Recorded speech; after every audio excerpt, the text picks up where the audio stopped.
நைட்டில் கீரை சாப்பிட்லாமா என்ற கேள்விக்கு நான் சாப்பிட்லான்னு தான் சொல்லுவேன். ஆனால் யார் சாப்பிடக்கூடாது, எதுக்காக சாப்பிடக்கூடாதுன்றத சொல்கிறேன் கேளுங்க. பெட் டைம் மில்க்குன்னு சாப்பிட்றாங்க இல்லையா, அவங்க தான் டின்னரில் கீரையை சேர்க்கக்கூடாது. ஏன்னா கீரையில் இருக்கிற ஆக்சலேட்டு, ஃபைட்டேட்டு பாலில் இருக்கிற கால்சியத்தை குடலில் உறிஞ்சப்படுறதை தடுத்துரும். அதுக்கு பதிலாக ஆக்சலேட் கால்சியம் ரெண்டும் சேர்ந்து கால்சியம் ஆக்சலேட்டாக மாறிடும். ஆனால் இது கரையவும் கரையாது. இந்த பழக்கத்தோட தண்ணியும் குறைவாக சாப்பிட்டாங்கன்னு வச்சுக்கோங்க, கண்டிப்பாக கிட்னி ஸ்டோன் ஃபார்மேஷனுக்கு நிறைய சான்சஸ் இருக்குது.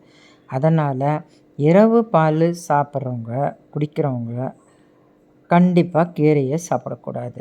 ஆனால் மாறாக இரவு பாலில் குடிக்காதவங்க அஞ்சாமல் கீரையை சாப்பிட்லாம். இந்த பதிவு உபயோகமாக இருக்கும்னு நினைக்கிறேங்க. இதை மற்றவங்களுக்கும் ஷேர் பண்ணுங்கள். தேங்க்யூ.